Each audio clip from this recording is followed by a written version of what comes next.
Right Honorable Martin Ngoga, Speaker of the East African Legislative Assembly,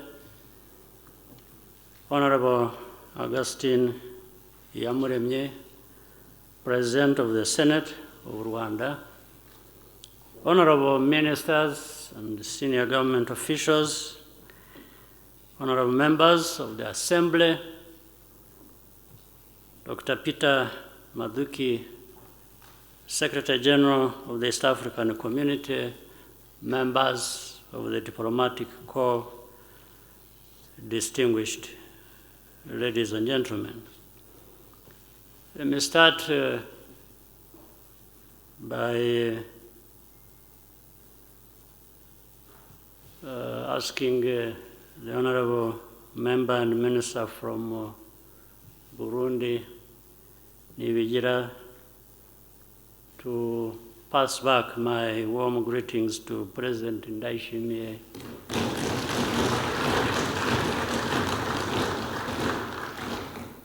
our chair of the East African Community.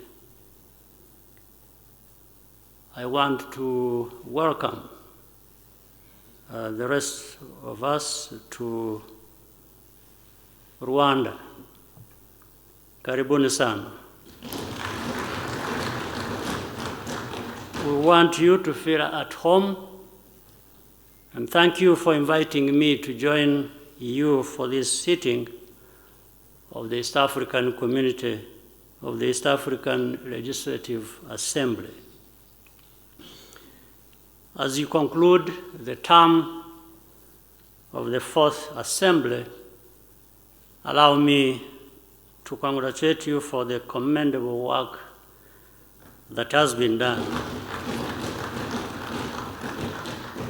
over the last 5 years in the service of our community and our people. Since its reestablishment more than 20 years ago, the East African community has made significant progress towards the creation of a single market. The East African Legislative Assembly is an integral part of this success. By harmonizing laws and policies and providing oversight of regional bodies, the Assembly helps ensure the interests of all citizens are being served. But challenges remain. First, the East African community is currently underfunded, delaying the implementation of projects and programs. As partners, we must work together to adopt a sustainable financing mechanism and take full ownership of our development with less reliance on external support, which we are appreciative of. Connected to that, we must ensure that resources are spent soundly and make financial accountability a top priority. Second, we are far behind the timeline we set for ourselves to achieve some of the major goals for the community. For example, the establishment of the East African Monetary Institute is years behind schedule. Yet, this institution is necessary for achieving a monetary union. Lastly, despite good progress in removing non-tariff barriers, many still remain. This hinders the free movement of goods and services, which is the foundation of our region's shared prosperity of the future. Here, political will is the solution.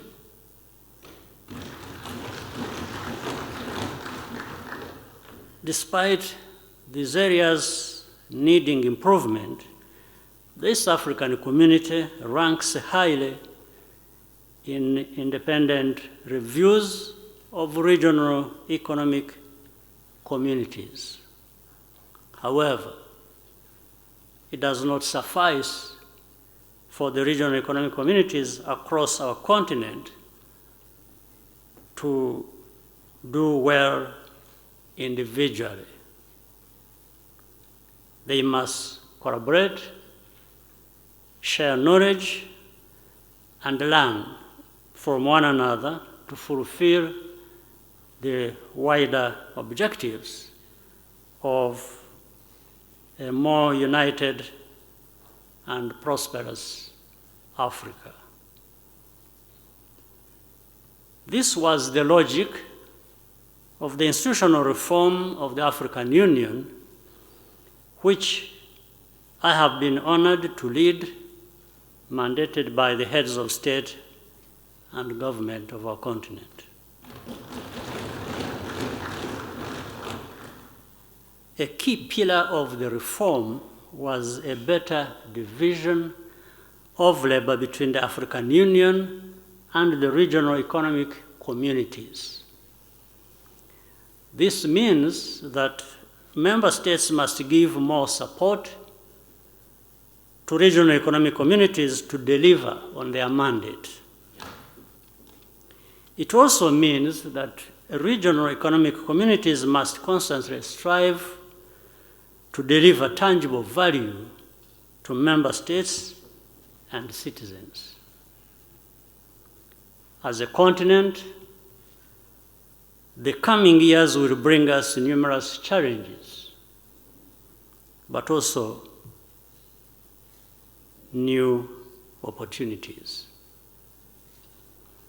We must face the future with a sense of urgency, working closely together. Youth account for the vast majority of our populations, and their number will continue to grow. As a result, in the second half of this century, Africa should become the engine of the world's growth and innovation.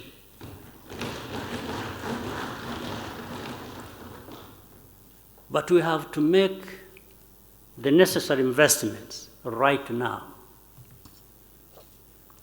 Investments in people, in infrastructure, and of course, in regional integration.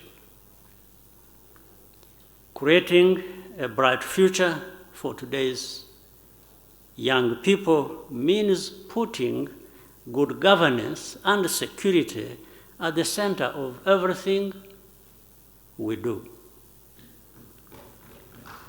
Rwanda remains committed to peace and stability efforts within agreed frameworks at both the regional and continental levels. Once again, asanteni sana.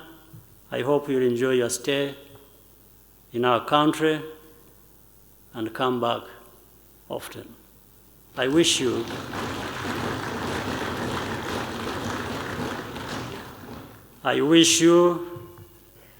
productive deliberations, and I thank you for your kind attention.